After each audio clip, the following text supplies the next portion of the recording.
Hi Denise, I figured I'd make a quick video for you and show you what I've discovered with another company called Ameritas. What I did is I put you at the policy that's $400,000 from the get-go, okay? So with their system, it still works. So initially putting in here, this is the number that would be the monthly amount of that higher amount you talked about doing. You talked about doing $5,000 a month plus the 160. So that's what that number is. And if you take a look at the results we get, you can see that you've got 400,000, and by the time you get to year 12, 13, you've got 500,000. So really all you need to do is carry a term policy of $100,000 for 15 years, and then you're solid. You'll have 500,000 continuing on.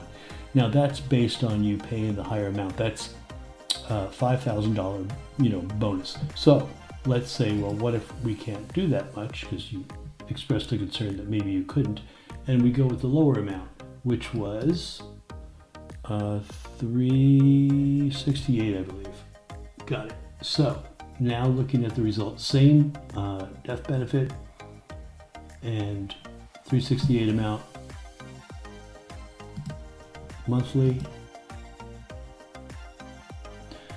So with less money going in per year, your death benefit reaches 400,000 still in year 15. Sorry, sooner. I'm sorry, we started at 400,000. It reaches 500,000 in year whatever, 19, 497 and 18. So you could carry a 20-year $100,000 policy.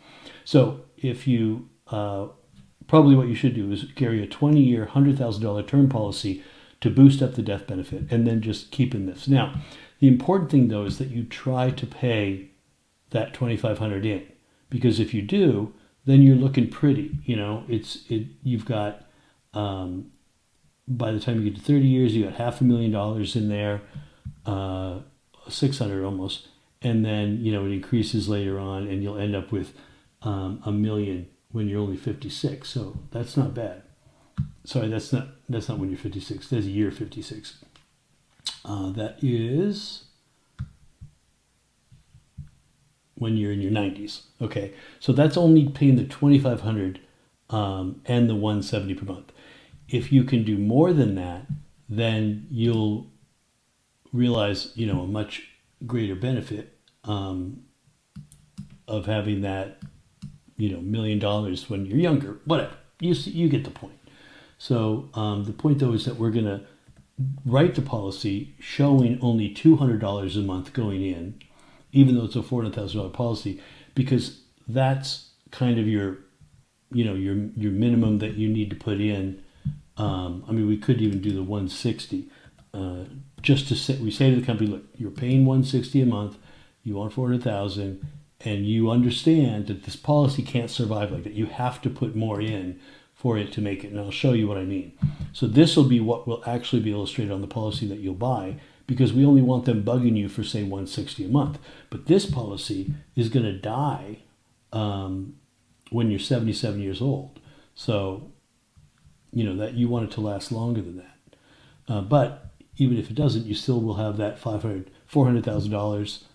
If you only pay 160 a month, you'll still have $400,000+ of coverage, going to 500 even in your 70s. But it won't make it if you don't keep paying longer. In fact, you know what? Let's just make this payment longer.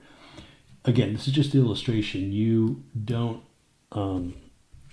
have to abide by this. You can pay more or less as long as you go within that minimum maximum range, which we had previously discussed. So I just want it to look like normal for the company. I don't want the company to be like, what the heck?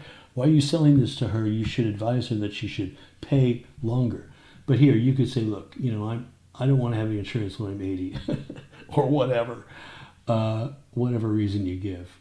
So yeah, that's how we'll illustrate it. And I hope this video made some sense. If you have any questions, so the idea is, using this company, I'm recommending $400,000 death benefit initially for your IUL and $100,000 of term policy for 20 years, which we know is pretty cheap, and you'll be good to go. Then as soon as you feel like you're putting more into the policy, because of work or savings or whatever, or you see that the death benefit has increased to the amount you want, 400 or 500,000, then you could kill that term policy and you don't have to pay it anymore. So that's it. The only other thought I had was that you could do two term policies, one for say 100 that goes 30 years and the other one for 100 that only goes 20 years. That would be a cheaper way of doing the same thing, because after 20 years you get rid of one policy, your payment drops down to 100, but you keep that one for another 2 years. Anyway, that's it. Okay.